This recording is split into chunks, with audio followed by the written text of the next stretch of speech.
बढ़ते आगे, अंतरिक्ष में अब सिर्फ रॉकेट भेजने की नहीं, अंतरिक्ष में कारोबार खड़ा करने की तैयारी है। जहां सैटेलाइट का ईंधन खत्म हो, उसे वहीं दोबारा भरने की कोशिश होगी। जहां खराब और बेकार सैटेलाइट्स को हटाने के लिए रोबोटिक टेक्नोलॉजी काम करेगी और जहां जीरो ग्रेविटी में दवाओं के लिए जरूरी क्रिस्टल तैयार किए जा सकेंगे। पीएम नरेंद्र मोदी ने 21 अगस्त को देश के 20 स्पेस स्टार्टअप्स के फाउंडर्स से मुलाकात की और अब बातचीत ने भारत के न्यू स्पेस मिशन की पूरी तस्वीर रख दी है। भारत का लक्ष्य सिर्फ पहुंचना नहीं अंतरिक्ष तक, अंतरिक्ष में अपनी अर्थव्यवस्था खड़ी करना है। आपको एक रिपोर्ट दिखाते हैं।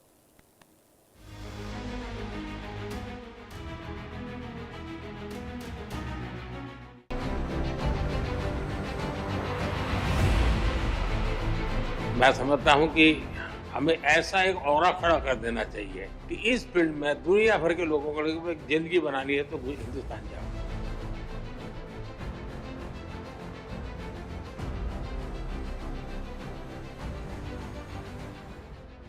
ये तस्वीर सिर्फ अंतरिक्ष में उड़ते रॉकेट की नहीं है, ये उस भविष्य की तस्वीर है जहां अंतरिक्ष में पेट्रोल पंप होगा, स्पेस का कचरा हटेगा और माइक्रो ग्रेविटी में दवाओं के लिए जरूरी मटेरियल तैयार होगा। अगस्त को प्रधानमंत्री नरेंद्र मोदी ने 20 भारतीय स्पेस स्टार्टअप्स के फाउंडर्स और सीईओ से मुलाकात की। इन कंपनियों का काम सिर्फ रॉकेट बनाने तक सीमित नहीं है। कोई सैटेलाइट बना रहा है, कोई एडवांस प्रोपल्शन पर काम कर रहा है, कोई स्पेस इंटेलिजेंस, कोई मौसम और क्लाइमेट डेटा, तो कोई स्पेस डेब्रिज हटाने की टेक्नोलॉजी पर। Skyroot, Agnikul, Pixxel, Dhruva space, GalaxEye, PierSight, Bellatrix, Digantara, SatSure, Suhora, Manastu, Astrobase, take me to space, Vyomi, कॉस्मोसर, OrbitAID, SkyServe, serendipity space, Vasar labs, मिस्टीओ। पीएम मोदी ने साफ कहा, भारत ऐसा इकोसिस्टम बनाए कि जब दुनिया स्पेस के बारे में सोचे तो उसकी नजर भारत पर जाए। स्पेस का पेट्रोल पंप, और इस पूरी कहानी में सबसे दिलचस्प है स्पेस का पेट्रोल पंप। चेन्नई की ऑर्बिटेड एरोस्पेस सैटेलाइट्स को अंतरिक्ष में ही रिफ्यूल करने की तकनीक विकसित कर रही है। यानी अगर किसी सैटेलाइट का ईंधन खत्म हो जाए तो जरूरी नहीं कि पूरा सैटेलाइट बेकार हो जाए। एक सर्विसिंग स्पेसक्राफ्ट उस सैटेलाइट के पास पहुंचेगा, उससे डॉक करेगा और फिर उसमें प्रोपेलेंट यानी ईंधन ट्रांसफर किया जा सकेगा। ऑर्बिट 8 की SIDRP यानी standard interface for docking and refuelling port इस तकनीक की बुनियाद है। कंपनी का लक्ष्य आगे चलकर ऐसे ऑर्बिटल फ्यूल स्टेशन तैयार करना है जो अंतरिक्ष में मौजूद सैटेलाइट्स की उम्र बढ़ाने में मदद कर सके। यानी भविष्य का पेट्रोल पंप सड़क किनारे नहीं, अंतरिक्ष की ऑर्बिट में होगा। क्योंकि सैटेलाइट का ईंधन खत्म होने का मतलब हमेशा उसका सिस्टम खराब होना नहीं होता। कई बार सैटेलाइट सिर्फ इसलिए मिशन से बाहर हो जाता है क्योंकि वह अपनी ऑर्बिट बनाए रखने के लिए जरूरी प्रोपेलेंट खो चुका होता है। ऐसे में इन ऑर्बिट सर्विसिंग और रिफ्यूलिंग स्पेस इंडस्ट्री का पूरा बिजनेस मॉडल बदल सकती है। दूसरी बड़ी चुनौती है स्पेस का कचरा। हजारों पुराने, निष्क्रिय और टूटे हुए ऑब्जेक्ट्स पृथ्वी के ऑर्बिट में घूम रहे हैं। एक छोटा सा टुकड़ा भी तेज रफ्तार से किसी सक्रिय सैटेलाइट से टकराए तो करोड़ों रुपए की स्पेस इंफ्रास्ट्रक्चर को नुकसान हो सकता है। भारत के स्टार्टअप्स अब ऐसे सिस्टम पर काम कर रहे हैं जो इन डेड सैटेलाइट्स और ऑर्बिटल डेब्रिस को ट्रैक करने, सर्विस करने और जरूरत पड़ने पर ऑर्बिट से हटाने में मदद कर सकते हैं। मनस्तु स्पेस जैसे स्टार्टअप ग्रीन प्रोपल्सन और सैटेलाइट लाइफ एक्सटेंशन जैसी टेक्नोलॉजी पर काम कर रहे हैं और पीएम मोदी ने भी सुझाव दिया कि स्पेस डेब्रीज पर काम करने वाली कंपनियां पर्यावरण से जुड़े संगठनों के साथ मिलकर इस टेक्नोलॉजी का इस्तेमाल और बड़े स्तर पर करें। स्पेस फार्मा, भारत का न्यू स्पेस मिशन। लेकिन भारत का न्यू स्पेस मिशन सिर्फ मशीनों और रॉकेट तक सीमित नहीं है। अब निशाना है स्पेस फार्मा। उड़ीसा की सेरेंडिपिटी स्पेस माइक्रोग्रेविटी यानी बेहद कम गुरुत्वाकर्षण वाले माहौल में फार्मास्यूटिकल मैन्युफैक्चरिंग की दिशा में काम कर रही है। कंपनी ने हाल ही में एल्केमी नाम के सिस्टम के जरिए नियर स्पेस एनवायरनमेंट में ड्रग क्रिस्टलाइजेशन की तकनीक का प्रदर्शन किया है। इसकी वजह है कि धरती पर गुरुत्वाकर्षण के कारण मटेरियल में सेडिमेंटेशन और कनेक्शन जैसी प्रक्रियाएं होती हैं, लेकिन माइक्रोग्रेविटी में इनका असर बहुत कम होता है। ऐसे में कुछ दवाओं और प्रोटीन के क्रिस्टल स्ट्रक्चर को ज़्यादा सटीक तरीके से तैयार करने का मौका मिल सकता है। यही वजह है कि दुनिया भर में स्पेस बेस्ड फार्मास्यूटिकल मैन्युफैक्चरिंग को एक संभावित नई इंडस्ट्री के तौर पर देखा जा रहा है। हालांकि यहाँ तक बात बिल्कुल साफ है, अभी अंतरिक्ष में बड़े पैमाने पर दवाएं बनाकर बाजार में बेचने का दौर नहीं आया है।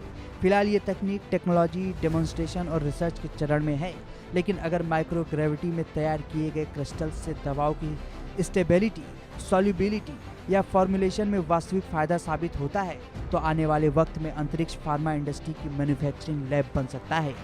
और अब बात उस कंपनी की जिसने भारत के प्राइवेट रॉकेट सेक्टर को नई रफ्तार दी है, स्काई रूट एरोस्पेस।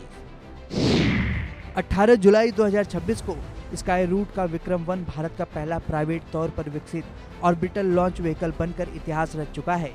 लेकिन कंपनी अब एक सफल लॉन्च पर रुकने वाली नहीं, उसका अगला लक्ष्य है लगातार रॉकेट लॉन्च करना।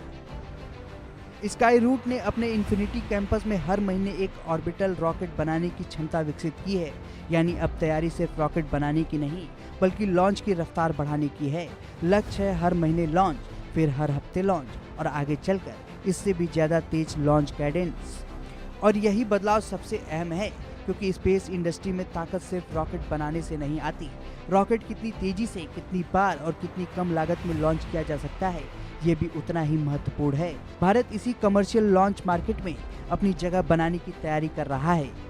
मैं समझता हूं कि हमें ऐसा एक ऑरा खड़ा कर देना चाहिए कि इस फील्ड में दुनिया भर के लोगों को एक जिंदगी बनानी है तो हिंदुस्तान जाओ, भारत की कोई स्टार्टअप से जुड़ जाओ, भारत की कोई स्पेस एजेंसी से जुड़ जाओ। मैं पक्का मानता हूं जी, पूरा टैलेंट पूल जो है एक मैग्नेट की तरह आपके कारण हम खींच सकते हैं। लेकिन पीएम मोदी की इस बैठक का सबसे बड़ा संदेश सिर्फ स्पेस टेक्नोलॉजी नहीं था, स्पेस टेक्नोलॉजी को जमीन पर उतारने का था। प्रधानमंत्री ने स्टार्टअप से कहा कि उनकी टेक्नोलॉजी का इस्तेमाल खेती, पशुपालन, डेयरी, पर्यावरण और आम लोगों की जिंदगी बेहतर बनाने में होना चाहिए। कृषि क्षेत्र में सैटेलाइट डेटा से मौसम, मिट्टी की नमी, फसल की स्थिति और दूसरे संकेतों को समझकर किसानों को ज्यादा बेहतर फैसले लेने में मदद मिल सकती है। पीएम ने स्पेस कंपनियों और कृषि विश्वविद्यालयों तथा सरकारी विभागों के बीच ज्यादा सहयोग की बात भी कही। और इसके साथ शुरू हो रही है एक और होड़, टैलेंट की। पीएम मोदी ने कहा कि भारत का स्पेस सेक्टर दुनिया के टैलेंट, कंपनियों और निवेश के लिए मैग्नेट बन सकता है। यानी भारत सिर्फ अपनी इंजीनियरों को स्पेस सेक्टर में लाना नहीं चाहता, दुनिया के इंजीनियरों को भी भारत लाने का इकोसिस्टम तैयार करना चाहता है। अटल टिकरिंग लैब्स यानी स्कूलों में बच्चों को इनोवेशन, विज्ञान और नई तकनीक से जोड़ने वाली प्रयोगशालाओं के साथ स्पेस स्टार्टअप्स की साझेदारी बढ़ाने का सुझाव भी दिया गया, ताकि बच्चों में कम उम्र से ही स्पेस और इनोवेशन को लेकर रुचि पैदा हो। एक वक्त था जब भारत के स्पेस सेक्टर का मतलब मुख्य तौर पर इसरो और सरकारी मिशन हुआ करता था। अब तस्वीर बदल रही है। सरकारी स्पेस प्रोग्राम के साथ खड़े हैं private rocket, satellite servicing, space intelligence, debris removal, microgravity manufacturing और स्पेस डेटा। यानी भारत की स्पेस रेस अब सिर्फ ये नहीं कि कितनी दूर अंतरिक्ष में पहुंचना है, अगला सवाल है अंतरिक्ष में पहुंचकर भारत कितना बड़ा कारोबार खड़ा कर सकता है। और 20 स्पेस स्टार्टअप के साथ पीएम की ये बैठक उस बदलती हुई तस्वीर का संकेत है। Bureau report, India news. छोटे से ब्रेक के लिए रुक रहे, खबरों का सिलसिला लगातार जारी है।